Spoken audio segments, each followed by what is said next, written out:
Hello everybody, I'm Paul Beckwith, and in this video I'm going to talk about the Earth Energy Imbalance. So the Earth Energy Imbalance is the difference between the energy coming into the Earth from the Sun and the energy leaving, mostly in the form of long wave radiation or heat. Heat is generating the long wave radiation. The solar radiation is generally referred to as shortwave radiation, but it's all the different wavelengths of light.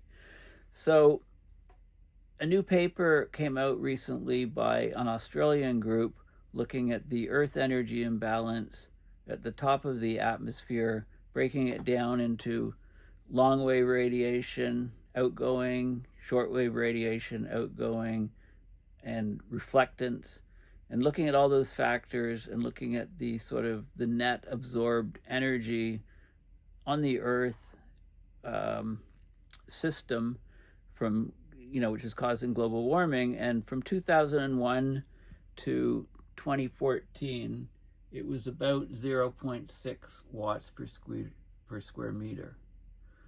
Okay, that's this number here, net absorbed radiation causing global warming, 0.6 watts per square meter.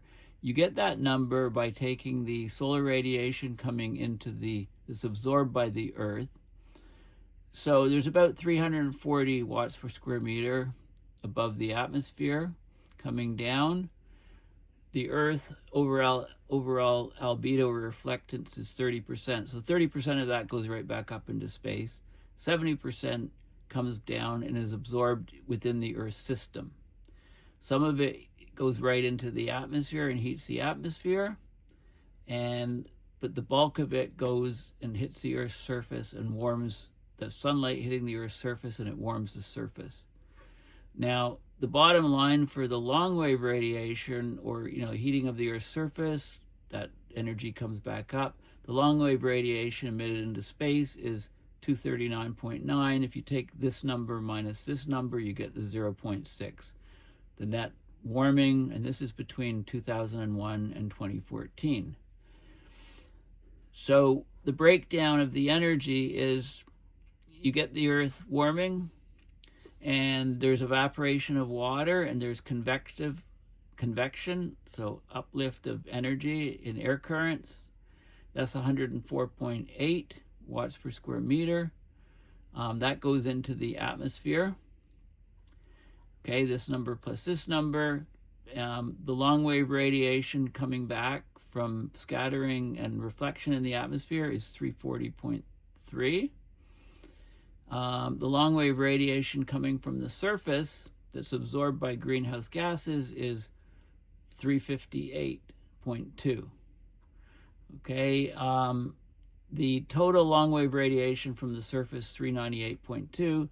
358.2 is captured by greenhouse gases at ever increasing rates as these are increasing in concentration. 40.1 makes it back up into space.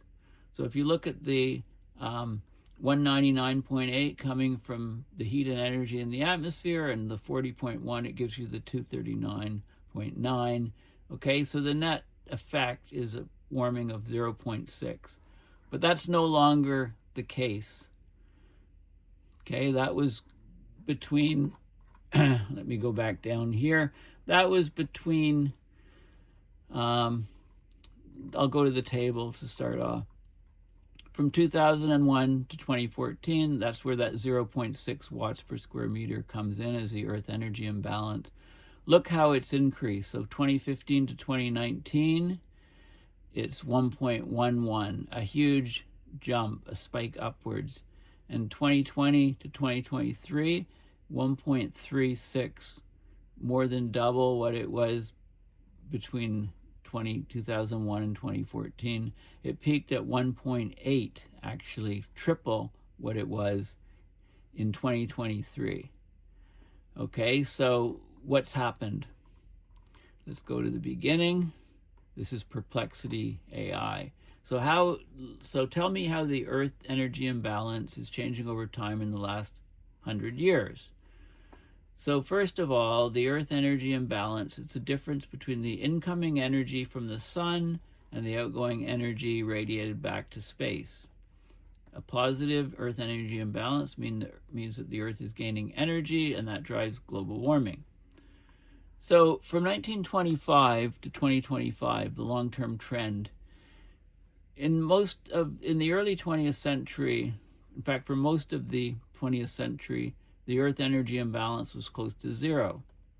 Natural variability dominated, things like ensocycles, etc. There was only modest human or anthropogenic influence. Mid to late 20th century, things started to take off. Greenhouse gas emissions from fossil fuel burning increased, Earth energy imbalance increased, but the rise was gradual. There was some offsetting from the reflective aerosols of pollution that increased the Earth's albedo, right? And the pollution was cloud condensation nuclei for clouds. But in recent decades, from the 2000s to today, the rate of energy accumulation has increased sharply. Satellite and ocean observations show that the EEI has more than doubled in the past 20 years. Okay, more than doubled, and if you take the maximum EEI, it's triple. It's basically triple what we had before. So 2001 to 2014, the average EEI was about 0.6 watts per square meter, and that's reflected in this image here, the 0.6. But for these 4 years, 2015 to 19, it increased to 1.11 versus the 0.6, a huge jump. 2020 to 2023, it reached 1.36 for those 4 years. It reached a record of 1.8 in 2023. That's triple this average here. It's twice the rate that was predicted by climate models and the IPCC, the models and the Intergovernmental Panel on Climate Change. Everybody got it wrong. Why did it increase so much? Well, the primary driver is increased greenhouse gases from fossil fuel emissions. They trap more outgoing infrared radiation or long-wave radiation. They reduce Earth's energy loss to space, so less long-wave going to space, more trapped by the greenhouse gases. There's been decreased reflectivity, so melting ice and changes in cloud cover, especially over the oceans. Fewer and fewer clouds because of sulfur reductions in shipping fuel, sulfur reductions over China, cleaning the air, meaning that there were fewer cloud condensation nuclei, fewer low-level clouds, more heating of the Earth. So fewer of the bright white low-level clouds. Without the clouds there, it's a darker ocean and land underneath, so the albedo has dropped from about that 30% by a couple percentage points, a 30 odd to 28 odd. So the Earth's reflectivity has reduced, so there's more solar energy absorbed. Declining aerosol cooling, the efforts to reduce air pollution have decreased the amount of sunlight reflecting aerosols, so that reduces their direct cooling effect and also the cloud effect. Okay, we had exceptional warmth in 2023 and 2024. That coincided with record high EEI, right? EEI of 1.8 in 2023. That's driven by both increased greenhouse gases and less sunlight reflected by clouds and ice, so darkening of the Earth. There's evidence that feedback mechanisms like increased infrared emission from a warmer Earth are starting to counteract some of that imbalance, right? We had a slight decrease in EEI in late 2023 and 2024. Perhaps it's the aftermath of a strong El Nino event. But the rapid rise of Earth energy imbalance over the last few decades, it means more energy is being stored in the climate system, in the oceans mainly. So the temperatures are rising, sea levels are rising, we're getting more extreme weather around the globe. And the EEI is increasing actually much faster than predicted by most climate models. So we're in an urgent situation for deploying what I call the three-legged bar stool, slashing fossil fuel emissions, removing carbon from the atmosphere, so CDR, carbon dioxide removal, and also methane removal. That's the second leg of the three-legged bar stool. And the third leg is, we basically have no choice. We have to start deploying solar radiation management, doing intensive research in it, and deploying it, things like stratospheric aerosol injection to cool the planet, to allow us to capture carbon and to slash emissions. So again, I showed you this table here at the beginning. So over the last 100 years, the Earth energy imbalance has shifted from near zero to record highs. It's more than doubled in the past 2 decades due to increased greenhouse gases and decreased reflectivity of the Earth. Most rapid changes have occurred since the early 2000s. So totally an emergency situation. Okay, so the paper that came out is open access. It's by a couple guys from Victoria University in Melbourne, Australia. It's called Regime Change in Top of the Atmosphere Radiation Fluxes, the Implications for Understanding the Earth's Energy Imbalance. So it's a very technical paper. This is the paper here, which I downloaded the PDF. So what does it say? I'm not going to go into huge details on this paper because it gets very involved in the physics of how things work, but it's there if you were interested in following up in more detail after you watch this video. So regime change is another way for abrupt change or spiking change or instantaneous change, sudden change.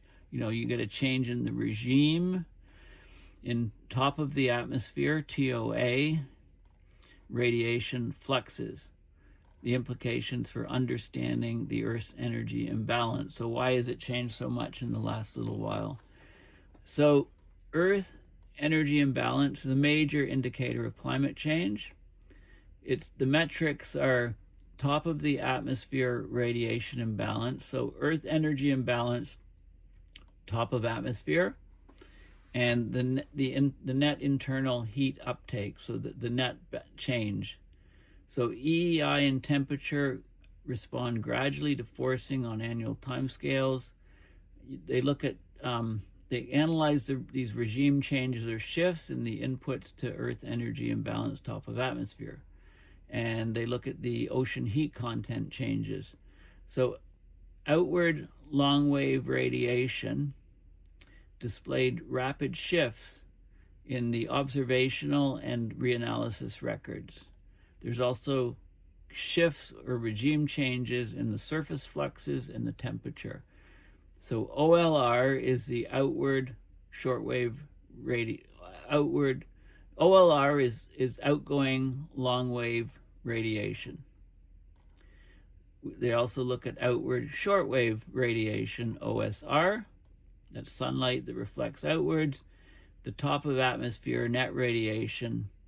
They use the series satellite data record 2001 to 2023. They use the CMIP5, the latest models, and they data, and they look at the models from 1861 to 2100, basically they looked at the numbers and how the numbers are changing over time. They looked at how much heat was going into the oceans, and they looked at specifically, they divided oceans into 0 to 100 meter depth, so surface, 0 to 700 meter depth, and 0 to 2,000 meter depth. The 100 meter layer of the ocean, that is responsible for absorbing about 1/3 of the total heat content of the whole Earth, just in that layer. And they looked at how the changes in the 700 meter layer and 1300 meter layer occurred, and there's time lags for changes in these layers, time for the heat uptake to get down there, and it's a bit dynamic, so it changes from year to year. Now you may have heard that we sometimes talk about the Earth as a heat engine, but they're expanding that model. It's more like a dissipative heat engine, throws off heat, and a radiative heat engine. So, a bunch of heat engines, right? Better model the Earth rather than just one heat engine. Okay, so let's just have a look at some of the results quickly because, so you can calculate the so there's certain parameters that are very important for understanding the Earth energy imbalance, and I think it's best explained. It's best explained in this diagram again here. So this number 0.6 from 2001 to 2014 then climbed to 1.1, and then in the last few years it's climbed to as high as 1.8 in 2023. Okay, so it's just no wonder why the Earth is going nuts. No wonder why the system seems chaotic and getting out of control and out of hand.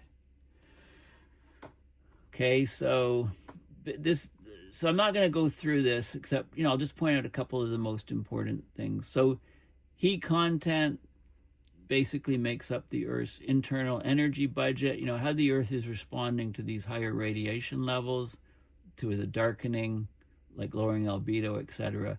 So we're out of balance for sure. From 1971 to 2020, 89% of the additional heat coming to the Earth accumulated in the oceans, warmed up the oceans.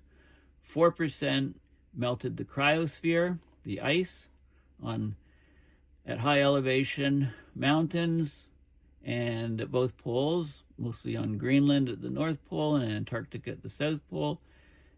6% of that extra energy heated up the land. Only 1% heated up the atmosphere. And when we talk about climate change, we almost always think of temperature of the atmosphere, changes in water, hydrology in the atmosphere, etc. Changes in the atmosphere. In fact, not the whole atmosphere either, the lower atmosphere.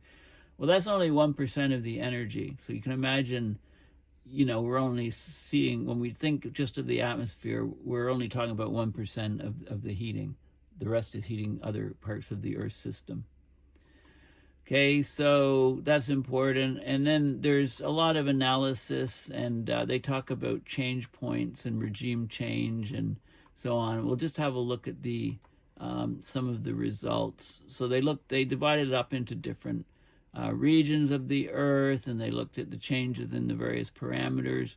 So this is showing you the anomaly in watts per square meter of the radiative forcing, and you can see different changes, how it's increasing. This is the outgoing long wave radiation. Okay, you can see that. So they get these are the regime changes that they're talking about. The curves here, and then there's a jump, slopes different, and then there's another jump, slopes lower here, another jump, and so on. So you can look at all these different parameters through the years, and you can see how, so this is from 1948 on, and this is 1836 on. You can see how the changes are occurring. They divided into the tropics and the extratropics. This is the anomaly in radiative forcing, again for outgoing long wave radiation. So you can look at different parts of the Earth and see how the radiation imbalance is changing. Tropics, extratropics, global. This is outgoing long wave radiation, outgoing shortwave radiation, the net effect at the top of the atmosphere, I believe, for different, the tropics is 30 degrees south to 30 degrees north latitude, extratropics higher than 30 degrees latitude, and then the global overall. And they do the same thing for different data sources, etc. And it goes on, and there's more step functions. This is ocean temperature anomalies, ocean heat content anomalies over time, ocean heat content, different types of tests and stuff. So this is 0 to 100 meters right here. And then they look at, this is 0 to 700 meters, and this is 0 to 2,000 meters. So how the heat content is changing in the different water layers. The upper 100 meters accounts for about 34 times the amount of heating than the atmosphere. In fact, the top 2.5 meters of the ocean contains the same amount of heat as the atmosphere. So when we talk about climate change, global warming, like I said, we mostly focus on the atmosphere, which is where we live. And you can take the top 2.5 meters of the ocean, and the heating of that top 2.5 meters is equivalent to the heating in the entire atmosphere. The upper 100 meters accounts for 34 times the amount of heating that's in the atmosphere, which is about a third of the total heat uptake. And the oceans, the rest of the oceans are absorbing, what, it's 89%, or so close to 90% of the heating. So global warming or heating is really, ocean heating. So there's lots of other data on this, on anomalies and changes in this case, in heat fluxes, in shortwave radiation, long-wave radiation. And again, this is very, very technical paper. So I'm not gonna go through all of these things.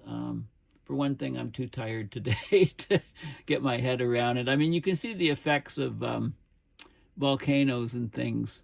So this was the El Chichen, I believe, volcano. There was a big, massive volcano here. So you can see various anomalies in the radiative forcing when you get a lot more dust put up into the stratosphere from volcanoes and things. Okay, so it's a very good explanation. And then they talk about the heat engine. So rather than Earth being one heat engine, you can model things by having multiple heat engines, some of them dissipating heat, other ones just the radiative forcing, etc. So anyway, it's there's a lot of details in it. I'll just go back to here. I'll just go back to here. So these are so this is the key key table here. Where are we? Down here. There we go. Okay, so the Earth energy imbalance was 0.6, and I showed you a good image showing you how that is calculated from all the different components of where the radiation's going, solar radiation versus long wave radiation, or this is also known as infrared radiation. Basically that 0.6 became 1.11 between 2015 and 2019, and then from 2020 2023 it became 1.36.